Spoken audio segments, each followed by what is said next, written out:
우리가 믿지 않는 사람들에게 하나님이 살아계십니다, 예수님 믿으세요 이렇게 말하면 믿지 않는 사람들이 하나님이 살아계신 증거를 보여주세요 이렇게 말을 잘합니다. 그러면서 때로는 비꼬기도 합니다. 하나님이 살아계신데 왜 세상이 이 모양입니까? 범죄자도 많고 악인들이 득세하고 불의가 판을 칩니까? 하나님 살아계신다면 저 악한 사람들 왜 다 벌하고 좋은 세상 만드시지 왜 세상이 이 모양으로 또 되도록 그냥 두십니까? 이런 질문을 잘 합니다. 그럴 때 여러분들은 어떻게 대답을 하십니까? 물론 성경에 분명한 대답은 있습니다. 모든 건 다 하나님의 주권과 예정 속에서 섭리되는 일이고 우리가 이해하지 못하더라도 다 하나님의 계획 가운데 있는 일이다 이렇게 설명을 할 수 있는데 사실 설명하는 우리조차도 때로는 그게 가슴에 와닿지 않을 때가 있습니다. 남에게 대답하기 이전에 먼저 우리 자신 속에 그런 궁금증이 있습니다. 나는 예수님 믿고 산다고 이렇게 고생하고 사는데 저렇게 예수 안 믿고도 잘 사는 사람들 천지인데 왜 이런가 이런 생각들 우리가 하게 됩니다. 설명을 할 수 있죠. 성경을 가지고 다 하나님의 주권과 섭리고 시편 73편에 보면 악인들은 졸지에 망하게 된다. 이 땅에서 안 망해도 하나님의 심판 앞에 가면 다 심판받는다. 얼마든지 설명을 할 수 있지만 그게 우리 문제로 닥칠 때 그걸 우리가 소화해내기가 쉽지가 않습니다. 여러분들도 이런 문제 때문에 다 실험해 보신 적이 있을 것입니다. 하나님 살아계신데 왜 세상은 이 모양인지, 왜 사기치고 거짓말하고 속이고 떵떵거리고 사는 사람들이 이렇게 많은지, 진실하고 성실하게 살아가지고 겨우 입에 풀칠하고 살아가는 나는 왜 이런지 우리가 의문이 들 때가 많이 있습니다.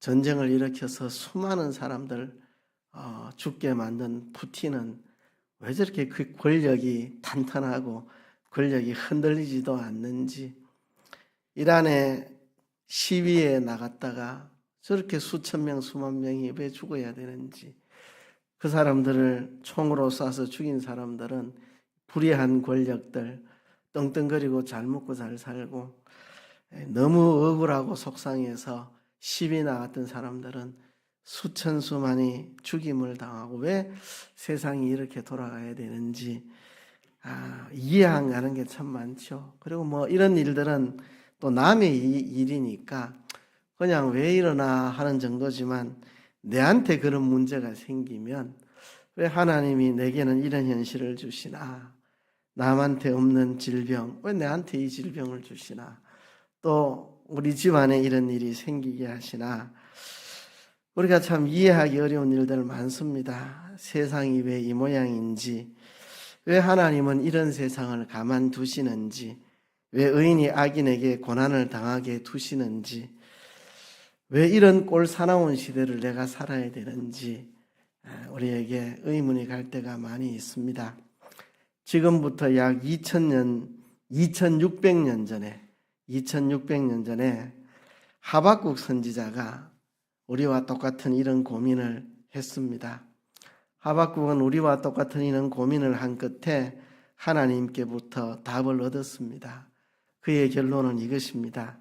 오직 의인은 그러한 현실 속에서도 하나님을 향한 믿음을 가지고 기쁨으로 묵묵히 살아가야 된다. 이게 하박국의 대답입니다. 오직 의인은 그런 참담한 현실 속에서도 하나님을 향한 믿음을 가지고 묵묵히 기쁨으로 우리 믿음의 길을 걸어가야 된다는 것입니다. 오늘 우리가 하박국을 읽었는데요. 총 3장까지 되어 있습니다. 보통 선지서들은 하나님께 받은 말씀을 예언하는 내용들인데요. 하박국은 좀 다릅니다. 하나님께 받은 내용을 예언하는 게 아니고 선지자와 하나님 사이의 대화 내용을 그대로 기록한 겁니다. 선지자와 하나님 사이의 대화.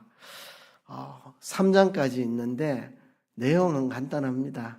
1장에는요.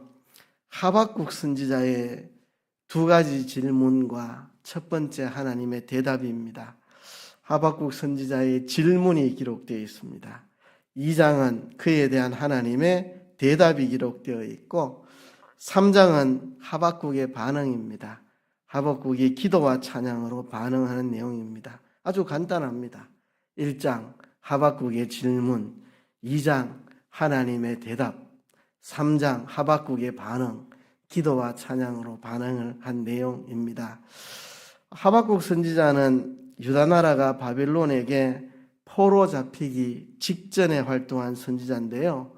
포로 잡히기 직전이니까 유다 나라가 죄악으로 범람하던 시대였습니다. 사람들은 간악하고 패역하고 겁탈과 강포를 일삼고 변론과 분쟁이 가득했던 시기입니다. 율법이 해이해지고 공의가 시행되지 못하고 악인들이 의인을 둘러싸고 공격하던 그런 시대입니다. 백성들은 율법을 버리고 이방신을 섬겨 영적으로 타락했고 기득권자 권세자들은 백성을 탄압했고 도덕적으로 해이해졌고 백성들 사이에는 분쟁과 갈등이 심했고 이런 사회 속에서 의인은 고난받고 악인은 번영하고 있음을 본문이 이야기하고 있습니다. 자, 이런 시대에 신실한 믿음의 사람 하박국이 이 타락한 시대를 바라보며 혼란한 믿음의 혼란에 빠지기 시작합니다. 왜 세상이 이 모양이냐? 그의 믿음이 혼란해졌습니다.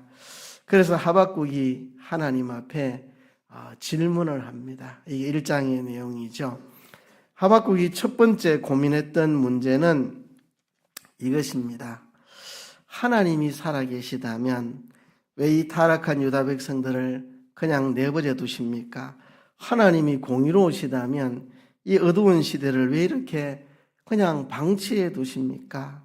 지금 우리 사회가 악인이 득세하고 악인이 횡포 부리고 악인이 마구 의인을 괴롭히고 공의가 사라져 버렸는데 왜 하나님은 악인의 범죄를 그냥 두시고 왜 의인들이 괴로움 당하는 것을 내버려 두십니까? 이게 하박국의 풀리지 않는 문제였습니다. 그는 이것을 가슴에 오래도록 담고 하나님께 부르짖었습니다. 1절과 2절에 보면 그렇게 말합니다. 2절에 보면 여호와여 내가 부르짖어도 주께서 듣지 아니하시니 어느 때까지니까 내가 강포로 말미암아 외쳐도 주께서 구원하지 아니하시나이다. 하박국이 오랜 세월 동안 하나님께 부르짖었습니다. 왜 악인들이 저렇게 횡행하고 의인들이 고통받습니까? 의인들이 악인의 공격에서 벗어나게 도와주세요. 아무리 부르짖어도 하나님이 듣지 않는 것 같은, 여전히 악인은 득세하고 의인들은 고통받고 이렇게 오랫동안 부르짖어도 왜 하나님 듣지 않습니까? 이게 하박국의 고통이었습니다. 하박국은 이것을 기대했겠죠. 하나님 앞에 기도하면 하늘에서 우박이 떨어져 가지고 저 악인들의 머리통을 다 박살을 내버리든지 아니면 소돔 고모라처럼 하늘에서 유황 불비가 내려가지고 저 악인들 싹 살라버리든지 아니면 땅이 입을 쫙 벌리고 악인들을 다 삼켜버리든지 이런 하나님의 공의로운 심판이 있기를 원했던 것 같습니다. 그런데 하나님은 그렇게 하시지 않았습니다. 그리고 드디어 하나님이 하박국에게 대답을 해 주십니다. 너희들이 믿지 못할 큰 일을 내가 계획하고 있다. 아주 급하고 무섭고 사나운 갈대아 사람, 곧 바벨론 군대를 동원해서 유다 나라를 심판할 것이다. 내가 그런 계획을 다 세우고 있다. 그들은 재빠르게 먹이를 낚아채는 독수리와 같은 그런 존재들인데 그들에 의해서 유다 나라가 심판받을 날이 곧 다가오고 있다. 하나님이 대답을 해주셨는데요. 하박국은 하나님의 대답을 듣고 후련해지지 않았습니다. 오히려 믿음의 혼란이 더 심해졌습니다. 그래서 두 번째 하나님 앞에 질문을 던집니다. 하나님은 정결하셔서 악과 패역을 참아 보시지 못하는 분이신데 어찌하여 악인이 자기보다 의로운 사람을 삼키는 것을 보고 잠잠히 계십니까? 묻습니다. 범죄하는 유다 백성을 심판하신다는 것은 이해가 갑니다. 그렇지만 어떻게 유다 백성들보다 더 악한 저 바벨론을 들어서 바벨론에 비하면 유다 백성들은 그래도 좀 나은 편인데 어떻게 저 악한 바벨론을 들어서 유다 백성을 징벌할 수 있습니까? 이해가 가지 않습니다.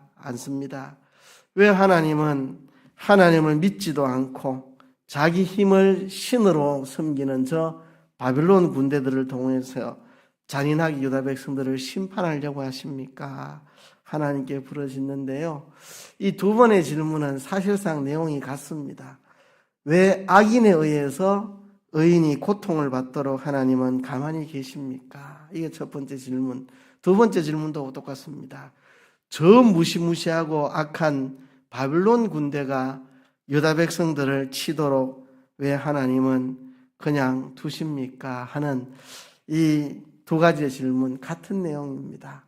더 악한 자를 통해서 의인들을 왜 하나님 치도록 하십니까? 이게 하박국의 질문이었습니다. 안 그래도 지금 타락한 유다 백성들이 너무 타락해서 의인들이 고통받고 이 참 악한 세상을 살아간다는 게 너무 힘들어 죽겠는데 근데 곧이어서 바벨론 군대에 의해서 유다와 예루살렘이 짓밟히는 처참한 상황이 벌어진다고 하니 참 하박국은 말로 할 수 없는 마음의 고통이 있었습니다. 왜 하나님은 그렇게 하십니까? 그죠? 이게 하박국의 고통이었습니다. 드디어 하나님이 2장에서 그 답을 해주십니다. 하나님이 답을 해주시는데요. 2장의 내용이 길지만 핵심적인 것 몇 가지를 간추려 보면 이런 이야기입니다. 우선 2장에서 이렇게 시작을 합니다. 1절에 보면 하박국이 파수하는 성루에 올라가지고 하나님이 뭐라고 대답하실지 그 대답을 기다린다. 성루에 올라가지고 하나님의 대답을 간절히 기다리고 있습니다. 그랬더니 하나님이 대답하시기를 판에다가 이것을 명백하게 새겨 기록해서 달려가면서도 읽을 수 있도록 해라. 내가 지금부터 하는 말을 명백히 기록해서 달려가면서도 읽을 수 있게 하라 하시면서 이제 말씀을 하시는데요. 3절에 보면 더딜지라도 기다리라고 말씀하십니다. 하나님이 정하신 때 그 종말이 속히 이를 테니까 더딜지라도 기다려라. 네가 생각할 때는 더뎌 보이지만 하나님의 시간으로는 더딘 게 아니다. 속히 임할 것이다.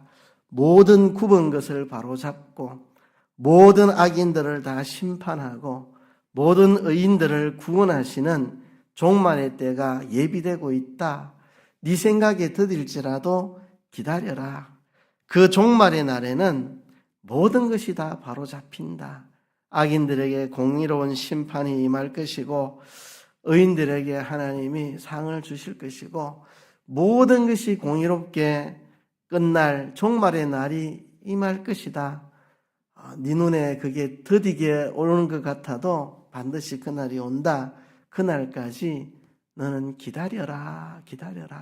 지금 당장 네 뜻대로 안 된다고 속상해하지 말고 더딜지라도 기다려라. 그렇게 말씀했습니다. 이어서 4절에서 믿음으로 말미암아 살리라고 말씀을 합니다.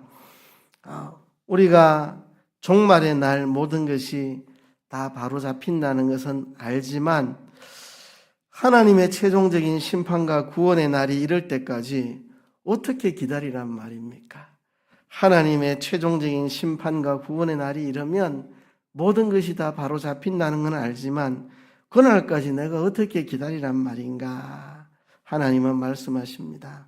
오직 의인은 그 믿음으로 말미암아 살리라.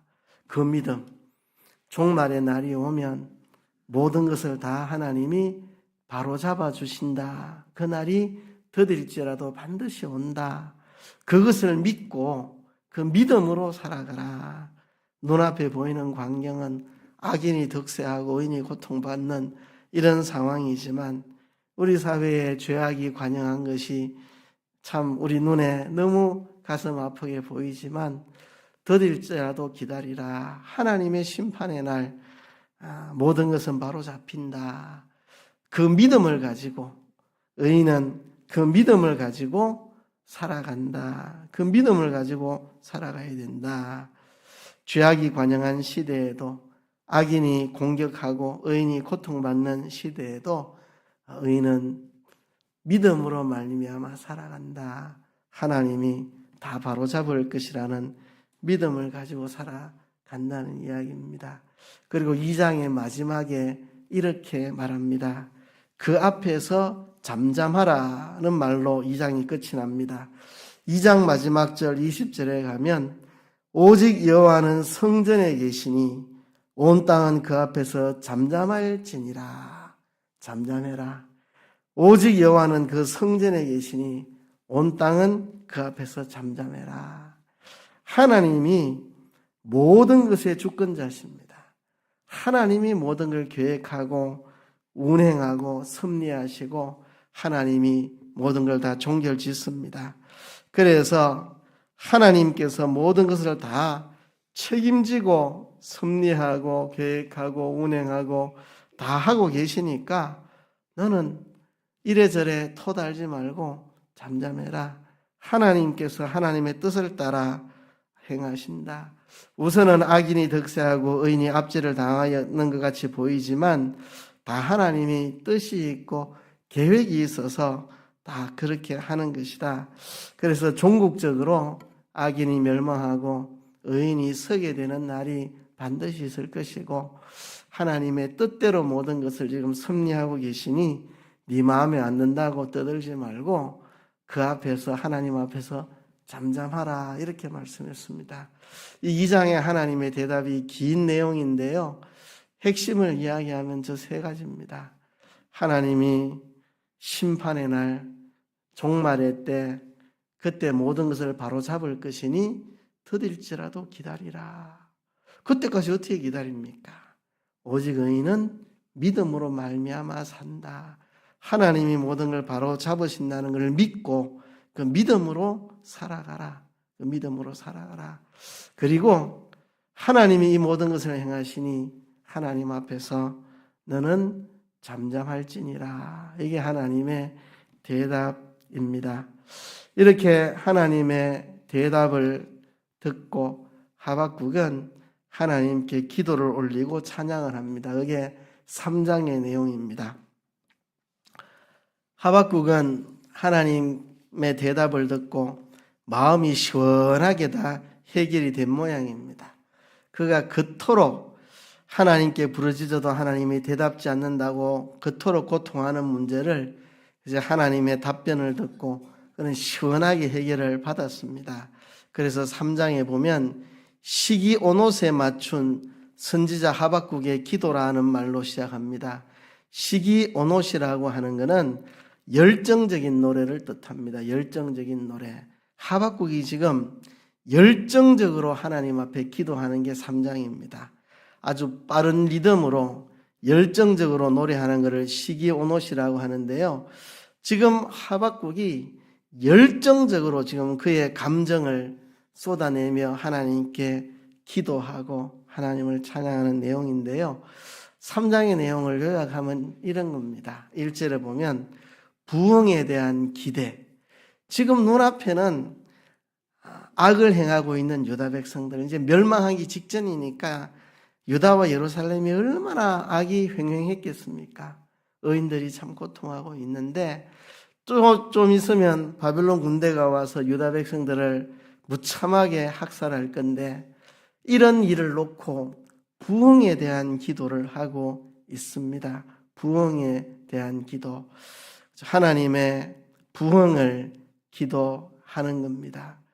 2절에 보면 주는 주의 일을 이 수년 내에 부흥하게 하옵소서. 이 수년 내에 나타내시옵소서. 하나님의 부흥을 기대합니다. 지금은 유다 나라가 범죄해서 이렇게 악이 형용하지만 좀 있으면 바빌론 군대에게 또 짓밟히게 되지만 이런 과정들을 거쳐서 하나님의 백성들에게 부흥의 때가 오게 될 것이라는 부흥에 대한 기대를 가지고 기도하고 있습니다. 이게 하나님의 사람입니다. 지금 악이 횡행하고 의인이 고통받고 사는데 멸망 직전에 유다와 예루살렘 얼마나 참혹하게 악이 횡행했겠습니까? 그리고 바빌론 군대의 침략이 눈앞에 와 있는데 부흥에 대해서 기대하고 있고 부흥에 대한 기대를 가지고 부흥을 위해서 하나님 앞에 기도하고 있습니다. 이게 하나님의 사람입니다. 여러분, 기도라는 게요, 내 눈에 뭐가 될 것 같이 보이니까 기도하는 거, 그런 건 참 기도가 아닙니다. 손에 잡히는 것도 없고 눈에 보이는 것도 없고 아무런 희망도 없는 잿더미 같은 곳에서 하나님의 부흥의 역사를 믿고 기도하는 이런 게 진짜 기도입니다. 저도 오늘 본문을 묵상하면서 참 많은 생각을 했습니다. 이런 게 기도인데 뭐 될 것 같아가지고 기도하는 거, 그게 진짜 기도겠습니까? 전혀 될 것 같지 않아 보이는 상황 속에서 하나님이 하실 걸 기대하고 기도하는 그게 진짜 기도가 아니겠습니까? 하박국이 지금 부흥에 대해서 기대하고 있습니다. 그리고 기도하고 있습니다. 지금 유다 백성들이 악이 횡행하고 바벨론 군대의 침략이 눈앞에 닥친 상황 속에서 이 모든 어려운 고통의 시기를 지나 하나님이 우리를 부흥케 하실 것이다. 부흥에 대한 기대를 가지고 기도하고 있는 하박국. 이어서 하박국은 이렇게 기도합니다. 진노 중에라도 긍휼을 잊지 마옵소서. 하나님의 긍휼을 간구합니다. 하나님의 긍휼을. 지금은 이 유다 나라가 엉망진창이 되었고 좀 있으면 바벨론에게 짓밟혀서 처참하게 살육당하는 이런 엄청난 일이 일어나겠지만 진노 중에라도 하나님 긍휼을 내려주옵소서. 우리를 불쌍히 여기소서. 하나님의 긍휼에 대한 간구죠. 바벨론 침공이 눈앞에 와 있지만 하나님의 긍휼이 있으리라는 확신을 가지고 기도합니다. 그리고 이 하박국의 기도 끝에 보면 하박국이 찬양합니다. 찬양 17절과 18절, 3장 17절과 18절인데요. 우리가 잘 아는 찬양입니다. 비록 무화과나무가 무성하지 못하며 포도나무에 열매가 없으며 감람나무에 소출이 없으며 밭에 먹을 것이 없으며 우리의 양이 없으며 외양간에 소가 없을지라도 나는 여호와로 말미암아 즐거워하며 나의 구원의 하나님으로 말미암아 기뻐하리로다.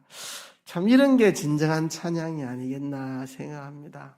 돈 잘 벌리고 자식 출세하고 뭐 건강하고 그럴 때 찬양하는 게 진짜 찬양이겠습니까? 유다 나라의 악이 횡행하는 정말 꼴사나운 것을 날마다 눈뜨고 보고 살아야 되는 이 상황, 바벨론 군대의 침략이 눈앞에 와 있는 이 암울한 상황 속에서도 나는 여호와를 인하여 즐거워하고 구원의 하나님으로 인해서 기뻐하겠노라. 이 속에서도 하나님을 찬양하고 기뻐하며 살아가는 사람, 이게 진짜 믿음의 사람이 아닌가 생각합니다. 우리나라도 복음이 들어온 후에 일제강점기 고통을 겪었고 또 한국전쟁의 어려움을 겪었고 한국전쟁 이후에 참 가난을 통과해야 됐고 한데 그죠? 믿음의 사람들은 이런 속에서도 낙관하며 찬양하며 사는 사람입니다. 지금 뭐 상황이 좋아서 찬양하는 게 아닙니다. 무화과 나무가 무성하지 못하고 포도 나무에 열매가 없고, 이 말은 경제가 조금 위축된다는 말이 아니고 바빌론 군대가 와가지고 싹쓸이 해가고 남는 게 없는 이 참혹한 상황을 이야기하는 겁니다. 이런 상황 속에서도 여호와로 말미암아 즐거워하고 구원의 하나님을 인하여 기뻐하리로다. 그래서 하나님의 사람들은 이런 상황 속에서도 기쁘게 즐겁게 살아가는 게 하나님의 사람들입니다. 참 우리가 이 한국 땅에 살아서 평안하게 살지만 전 세계 곳곳은 그렇게 평안하지 않습니다. 전쟁터에 날마다 포탄 소리 듣고 사는 사람들이 부지기수로 많고요. 그죠? 얼마나 많은 사람들이 죽어가고, 저 지금 이스라엘과 전쟁 벌이고 있는 레바논도 기독교인들이 있습니다. 거기 기독교인들이 있습니다.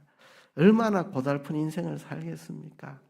레바논 정부는 정말 무기력한 정부고, 헤즈볼라는 나라의 정부보다 더 힘이 세고, 그래서 맨날 이스라엘하고 싸워가지고 맨날 국민들만 피 보고 죽고, 그 속에서 참 소망이 없어 보이는 그곳에 사는 기독교인들, 그 속에서도 하나님을 찬양하고 기뻐하며 살아가는 하나님의 사람들이 있을 것입니다.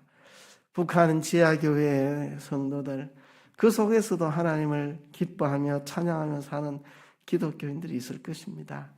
제가 지난번에 이란 땅에 기독교인들 숫자가 폭발적으로 늘어나고 있다. 지금 통계적으로 세계에서 기독교 인구가 제일 빨리 늘어나는 곳이 이란이다. 그런 이야기를 드린 적이 있는데요. 얼마나 고통 속에서 살아가겠습니까? 이란 국민들 경제적으로 너무 힘들고 독재자들의 압제 속에서 정말 그 속에서도 믿음으로 살아가는 사람들이 있습니다. 우리들도 우리 나름대로는 어려움이 있겠죠. 그 속에서 낙관하며, 지금은 어렵지만, 지금은 참 암담하지만 하나님이 뜻이 있으시고 반드시 우리에게 구원의 역사를 베풀어 주신다는 것을 낙관하면서 찬양하며 살아가는 거예요. 마지막 9절 이렇게 끝이 납니다. 주 여호와는 나의 힘이시라. 나의 발을 사슴과 같게 하사 나를 나의 높은 곳으로 다니게 하시리로다. 나는 믿음으로 살기로 결심한다. 이런 내용이겠죠. 내가 믿음으로 살기로 결심한다. 어떤 상황이 벌어져도, 이 땅에 전쟁이 일어나도, 이 땅에 경제적인 대공황이 와도, 전 세계가 경제 대공황이 와가지고 가게가 문을 닫고 기업체가 쓰러지고 가정경제가 무너지고 그런 일이 벌어진다 해도 우린 그 속에서 믿음으로 살면 됩니다. 우린 그 속에서도 믿음으로 살면 된다는 것입니다. 하박국의 반응은 이것입니다. 부흥에 대한 기대를 가지고 하나님의 긍휼을 간구하면서 이 어려운 상황 속에서도 기뻐하며 즐거워하며 낙관하며 하나님을 찬양하고, 나는 어떤 일이 와도 믿음으로 살겠다. 악인들이 횡행하고 의인들이 고통받는 이 암울한 사회에서도 나는 믿음으로 살고, 바벨론이 침략해 와도 나는 믿음으로 살겠다. 이게 하박국의 기도와 찬양입니다. 이 하박국에 나타난 하나님은 어떤 하나님인가? 하박국의 원대로 하지 않는 하나님. 하박국의 원은 뭡니까? 하늘에서 우박이 떨어져가지고 악인들 그냥 머리통 다 깨버렸으면 좋겠다. 이게 하박국의 소원인데, 하늘에서 불이 내려서 저 악인들을 살라버렸으면 좋겠다. 이게 하박국의 소원인데, 땅이 입을 벌려가지고 저 악인들 다 삼켜버렸으면 좋겠다. 이게 하박국의 소원인데, 하나님은 하박국의 소원대로 하지 않았습니다. 바벨론을 동원해서 유다 백성을 징벌하시는 거죠. 하나님은 하나님 방법대로 하지 하박국의 원대로 하지 않았습니다. 하나님은 하박국에게 설명하지 않았습니다. 왜 바빌론의 침공이 있을 때까지 유다 백성들이 악이 횡행한 것을 보고도 하나님 침묵하고 계시는지 설명하지 않으시고, 왜 하필은 바빌론 제국을 통해서 징벌하시는지 하나님이 설명하지 않으십니다. 왜 하나님이 세계 경영을 이런 모습으로 하시는지 하나님은 설명하지 않으십니다. 그리고 하나님은 하박국에게 믿음으로 살 것을 요구하십니다. 네가 원하는 방식대로 내가 세계 경영을 하지 않는다. 내가 원하는 방식으로 경영한다. 왜 이렇게 하는지 나는 너에게 설명하지 않는다. 내가 설명해야 될 이유도 없고 설명한들 네가 알아들을 방법도 없고 이거는 네 머리로는 이해할 수 없는 것이다. 다만 네가 해야 할 일은 하나님을 믿고 믿음으로 살아라. 네 눈에는 그렇게 네가 원치 않는 현실들이 네 눈에 펼쳐지지만 하나님은 뜻이 있어서 이렇게 세계를 경영하고 계시고 때가 되면 악인들은 다 심판받고 의인들이 서게 되는 구원의 날이 다 오게 된다. 나를 믿고 너는 믿음으로 살아가라. 하나님은 하박국에게 믿음을 요구하고 계십니다. 오늘 우리에게도 마찬가지입니다. 이 세상은 우리의 원대로 움직이지 않습니다. 저도 예수 믿으면서 스스로 늘 열심하고 제 스스로를 가르치는 게 있습니다. 내가 하나님이 아니고 하나님이 하나님이시다. 세상은 내 뜻대로 움직이지 않는다. 지구가 태양계의 중심이 아니죠. 태양이 중심이고 지구가 태양을 중심으로 돌듯이 이 모든 역사의 중심은 하나님입니다. 하나님을 중심으로 세상은 돌아가지 내 중심으로 세상이 돌아가지 않습니다. 내 생각대로 내 원대로 세상이 움직이지 않습니다. 하나님은 우리에게 왜 세상을 이렇게 경영하시는지 설명하지 않으실 뿐만 아니라 하신들 우리가 알아듣지도 못합니다. 우리 머리로 이해 못합니다. 우리에게 요구되는 것은 믿음으로 살아가는 것입니다. 하나님이 살아계시고 다 하나님의 뜻대로 세상은 움직이고 있고 다 하나님의 뜻대로 모든 것들은 바르게 완성이 될 것이라는 믿음을 가지고 하루하루를 기쁘고 즐겁게 편안한 마음으로 호들갑 떨지 말고 막 죽는다고 소리 지르지 말고 난리 떨지 말고 평안한 마음으로 하루하루 믿음으로 걸어가라. 어떤 일이 생기더라도 경제 대공황이 오든지 나라 정권이 뒤집히든지 전쟁이 벌어지든지 무슨 일이 생기든지 하나님의 주권을 믿고 하나님의 역사를 믿고 믿음으로 살아가는 평안히 그 속에서도 유유히 찬양 부르고 기뻐하며 하나님을 믿고 하루하루를 걸어가는 우리들이 되어야 할 것입니다. 여러분 삶이 고달프기도 하고 내 뜻대로 안 되고 어려운 게 많지만 우리는 그 속에서 평안을 유지하고 흔들리지 않는 믿음으로 하루하루를 살아가는 저와 여러분 되기를 주의 이름으로 축복합니다.